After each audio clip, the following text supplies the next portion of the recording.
Gravando, cuidado com o que vão falar. E só lembrando, não estou vendo necessariamente o chat neste momento. Então qualquer coisa que vocês... Acho que até dá pra ver o chat, hein? Deixa eu ver se eu consigo fazer um...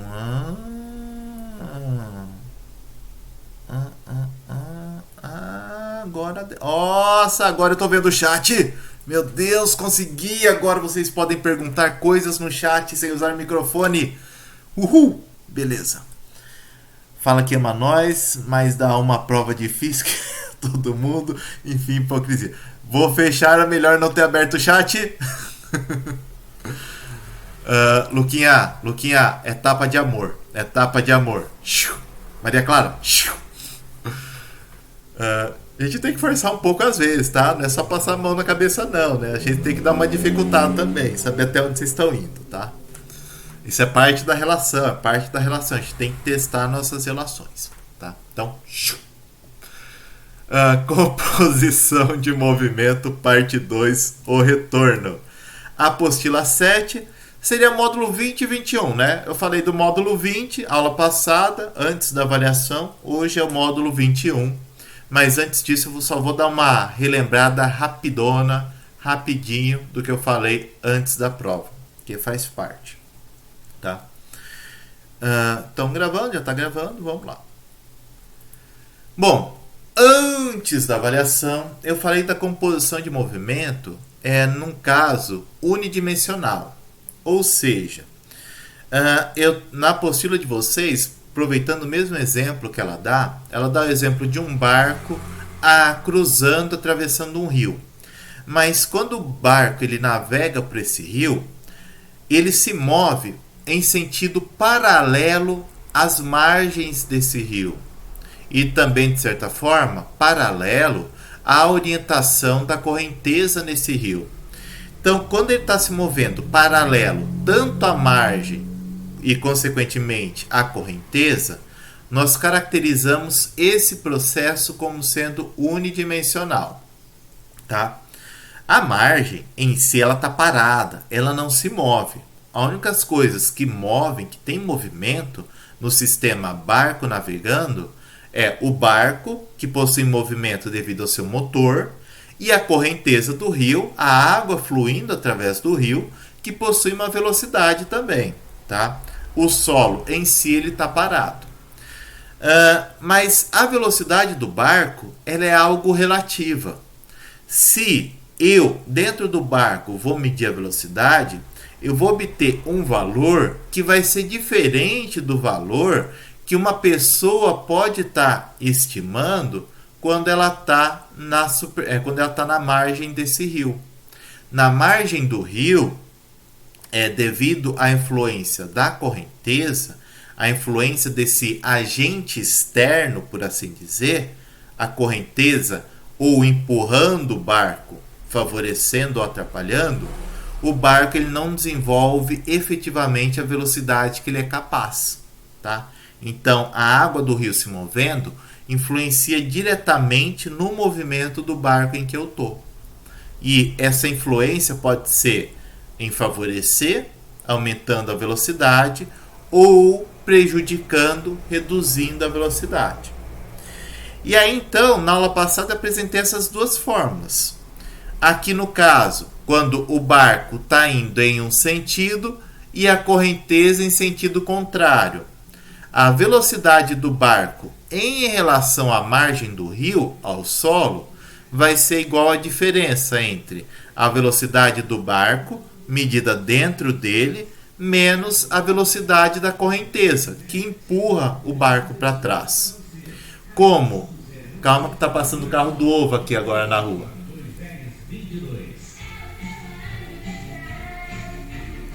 Deixa eu pegar o som. Setembro. Aniversário da Casa São José. Pronto, pausa para propaganda e para o marketing, né? Coisas de aula ao vivo que só acontecem durante a gravação. Voltando, né? A velocidade do barco para uma pessoa que mede no solo vai ser igual à velocidade do barco medida dentro dele menos a velocidade da correnteza. Esse sinal de menos, negativo, é porque a correnteza se move em uma direção oposta, contrária à do barco. Por isso que eu estou subtraindo, tá? Agora, se a correnteza ela flui no mesmo sentido do movimento do barco, a velocidade dela vai se somar à do barco. Então, embora esteja dentro do barco, medindo uma velocidade, marcando uma velocidade, sei lá, de 20 metros por segundo, nossa, que rápido. Uma pessoa que está fora desse barco, que está na margem do rio, vai ver uma velocidade bem maior, porque a esses 20 metros por segundo vai se somar a velocidade da água também, tá? Bom dia, Cláudia. Quem é Cláudia?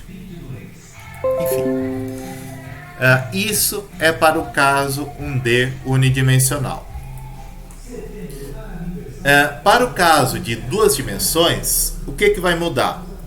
Basicamente, eu vou ter esse sistema aqui.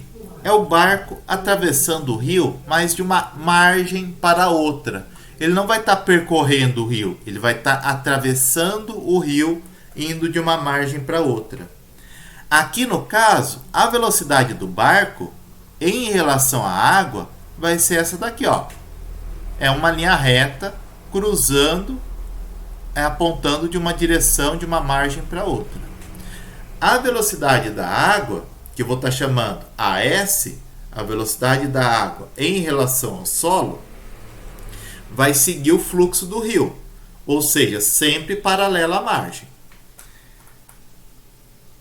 Ah, tudo bem. Beleza, Cláudia.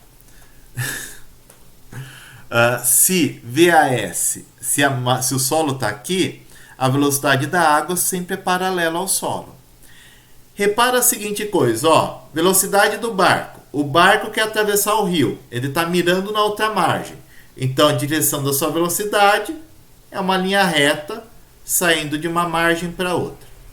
Velocidade da água é sentido do rio, está indo para cá. A figura que forma é essa daqui, ó. VBA, VAS. VBA, VAS. Ou seja, a velocidade do barco em relação ao solo vai ser um meio termo. Vai ser um meio termo. Vai ser algo que está entre a linha reta do barco na água e a linha reta da água em relação ao solo. Isso daqui vai ser a velocidade do barco ou o sentido de movimento do barco que uma pessoa observa na margem, aqui no solo, tá? Na diagonal, vai ser um meio termo.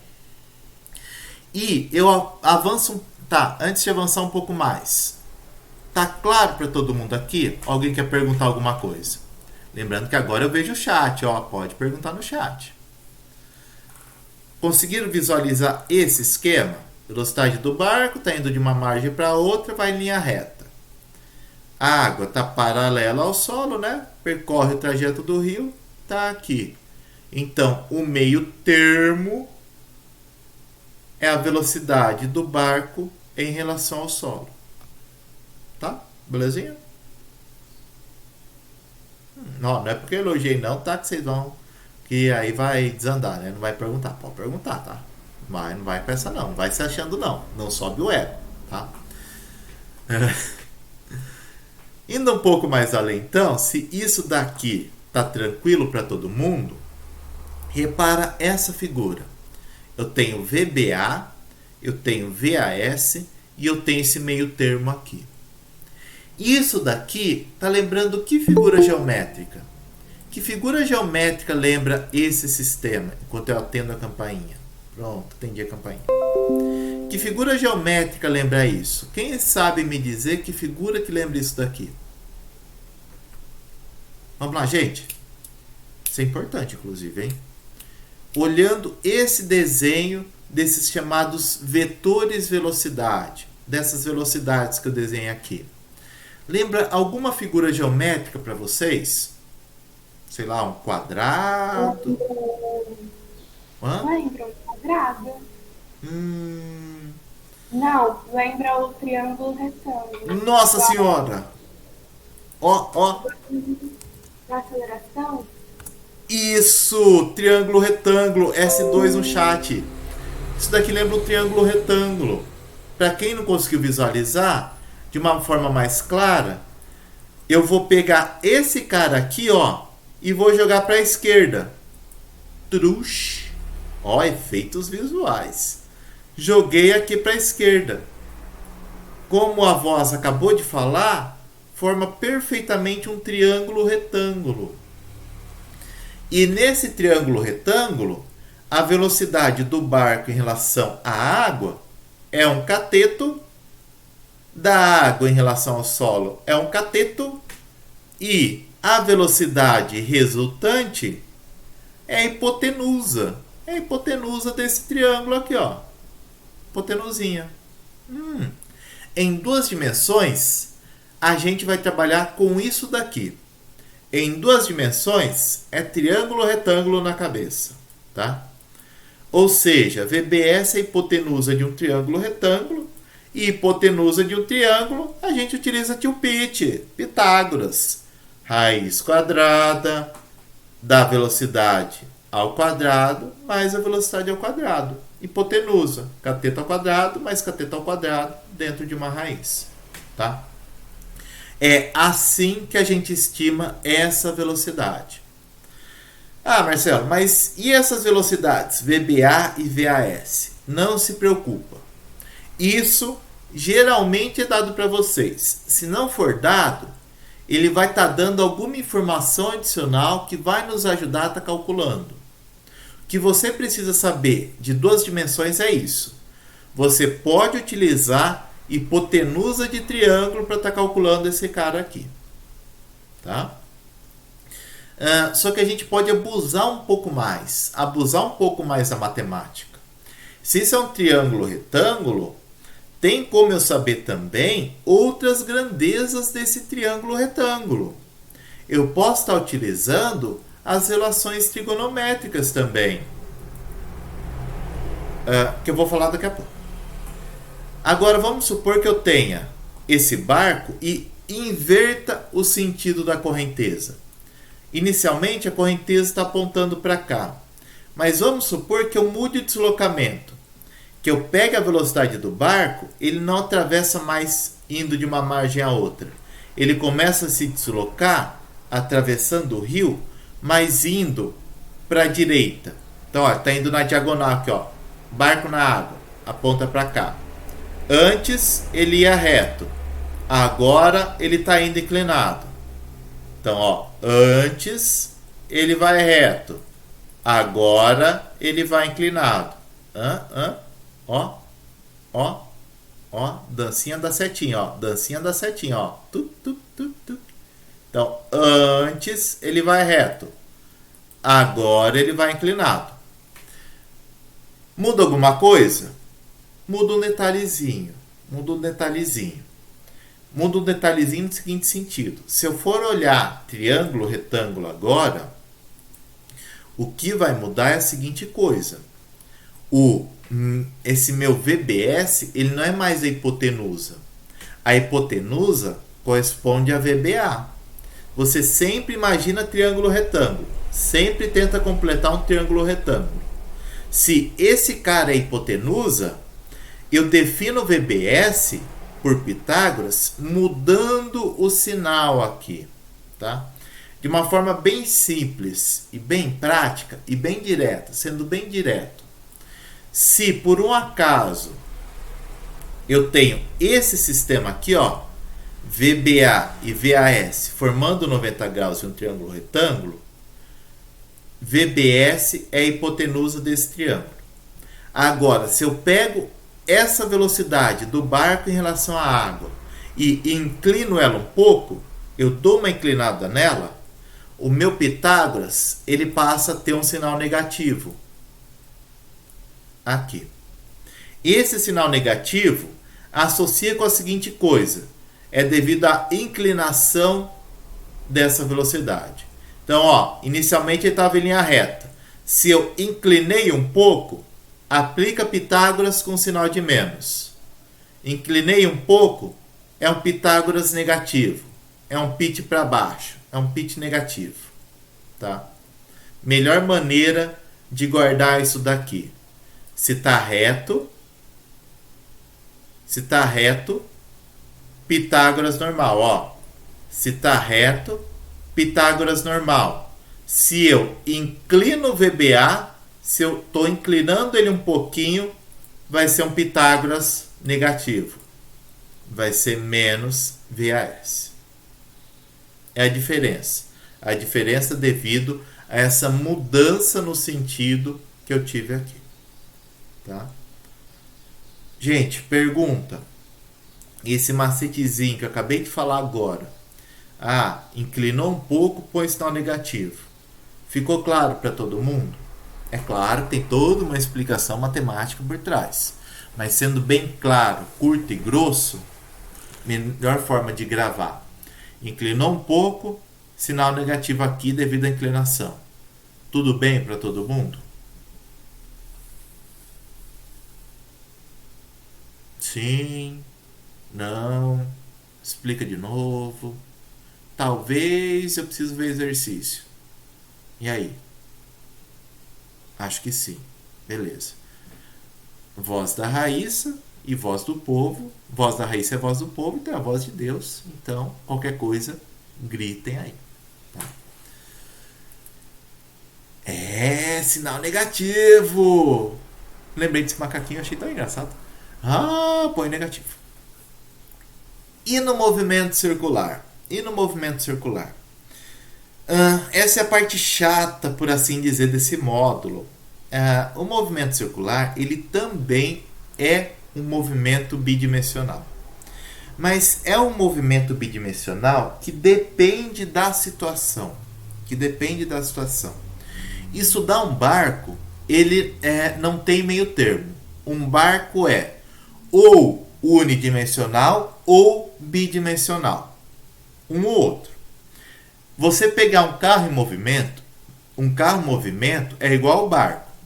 Ou o carro em movimento é unidimensional ou é bidimensional. O carro em movimento também tem composição de movimento. Porque se eu pensar o carro se movendo numa rodovia e o vento batendo, o vento bate na frente do carro ou na lateral do carro. Se o vento bate na lateral do carro, movimento bidimensional. Se o vento bate na frente do carro, movimento unidimensional. Então, carro é um outro exemplo também. Só que a roda não. A roda depende da situação. Depende do que eu estou considerando. A roda é redonda, né? Então, quando a roda se move, eu vou ter dois movimentos. Eu vou ter um movimento de rotação. Então, ela vai estar rotacionando ao redor do eixo fixo. Só que conforme ela roda, ela vai se mover para frente. Então, eu vou ter também uma translação. Eu vou ter essa composição de dois movimentos. Rotação ao redor do eixo e translação indo para frente, tá? Se eu fosse marcar 4 posições nessa roda, 1, 2, 3 e 4, eu vou ver que conforme essa roda vai girando, essa posição 1 cai para 2, cai para 3 e cai para 4 e sobe para 4 e depois retorna para cá, devido ao giro. Então, se eu coloco, por exemplo, uma marquinha aqui, ó, faço um lacinho aonde está o 1, conforme essa roda vai girando, eu vendo que esse lacinho sai dessa posição e vem aqui para a posição 2. Depois o laço vem para a posição 3 e vai indo, circulando. Nesse caso, o movimento circular, ele pode ser representado dessas duas maneiras. Devido à sua rotação, ele vai ter essa composição de dois movimentos. A composição do movimento de rotação somado, acrescentado à translação também. Tá? Como que fica nesse caso? Bom, vamos ver separadamente. Inicialmente, fixando um ponto, ponto 1. Se eu pego o ponto 1 aqui em cima e eu vou ter a minha translação aqui, eu vou chamar a seguinte coisa. VPC é a velocidade desse ponto em relação ao centro da roda. Então, velocidade do ponto em relação ao centro da roda. VCS é a velocidade do centro da roda em relação ao solo. VCS, então se eu pegar o centro da roda, esse cara aqui nunca gira. Eu vou ver giro aqui na borda dela, mas aqui no centro não. Aqui, aonde está o mouse nesse momento, o centro dessa roda, sempre eu vou ter um movimento de translação, ou seja, é um movimento na horizontal. Eu não vou ter um movimento de giro aqui no centro, é só na horizontal, tá? Então, quando essa posição está paralelo a essa, a velocidade de rotação é paralela à velocidade de translação. E nesse caso aqui, a velocidade desse ponto em relação ao solo é a soma das duas. É a soma da velocidade de translação com a de rotação. E as duas vão ter o mesmo valor. Então, para esse exemplo, tente memorizar essa figura. Quando o ponto está aqui em cima, a velocidade resultante é 2 vezes a velocidade da roda. Agora, se esse ponto 1, eu pego ele aqui embaixo, ele está aqui embaixo, o sentido da velocidade não é mais para a direita, ele vai estar indo para a esquerda. Ó, o ponto 1 começou a girar. Então ele desceu, caiu aqui embaixo. Tá vendo esse sentido de giro? Ó, sentido horário. Então, quando esse ponto chega aqui embaixo, ele está apontando para a esquerda agora. Ele está indo para a esquerda, porque a tendência dele é subir. Então, ele chega aqui e aponta para a esquerda. Quando ele aponta para a esquerda, é o oposto da velocidade da roda. É o oposto nesse caso. Então, para essa situação, nós definimos que nesse ponto, ó, é nesse ponto, a velocidade em relação ao solo é nula. Eu não estou dizendo que a roda está parada. Tudo bem, Lívia, obrigado. Boa sorte. Eu não estou dizendo que a roda está parada. Eu estou dizendo que se eu pegar esse ponto nessa posição, nesse instante, a velocidade dele é nula, porque ele está em contato com o solo. Diferente daqui. Se eu pego esse ponto aqui, onde está o mouse, aqui em cima, para uma pessoa de fora, vai ver aqui em cima esse ponto se mover com o dobro da velocidade. Tá? É isso que eu estou dizendo. Não é que a roda está parada. Eu estou me referindo a um ponto específico do meu pneu. Como se eu fizesse uma marquinha nesse pneu. Aqui em cima essa marquinha possui o dobro da velocidade e aqui embaixo a velocidade dela é 0. Tá? O pneu ele está se movendo. Tanto que ela mudou de velocidade, né? Depois dessa marquinha ela vai subir, então ela vai ganhar velocidade. E ela sobe. Se eu pego essa marca, então se eu pego essa marca 1 aqui no meio, então seria um meio termo, né? Metade do caminho entre essa distância, eu pego esse ponto, eu novamente formo um triângulo retângulo. Velocidade do ponto em relação ao solo vai ser a hipotenusa da velocidade translacional, ou seja, do centro em relação ao solo, e um meio termo da velocidade do ponto em relação a esse centro de rotação. Como esse cara é hipotenusa e essas duas velocidades são iguais, a velocidade nessa situação, a velocidade do ponto nessa posição da roda vai ser igual à velocidade da roda vezes raiz de 2. Tá? Chato, né? Bem chato. Mas aqui realmente é bastante decoreba, tá? Não se preocupem, essa questão de roda é pouco habitual mesmo. Dificilmente você encontra em algum vestibular da vida, E Enem também é muito difícil, tá? Sabe aqueles tópicos? Vou falar só para dizer que eu falei? É basicamente isso, tá? É muito difícil composição de movimento para composição de movimento aplicado a circular, tá? É difícil mesmo. Eu gostei desse figurinha. E é isso aí, acabou. Perguntas, perguntas, perguntas, perguntas. Se não, vamos para a aplicação. Ah, que eu falei, eu pulei. Né? E se eu quiser, eu posso calcular cateto, né? Seno de teta. Bom, isso aí a gente vê no exercício. Perguntas, perguntas, perguntas. Podemos ir para a aplicação? Em dou-lhe uma, dou-lhe duas, dou-lhe três. Então, exercício de aplicação. Abram a apostila.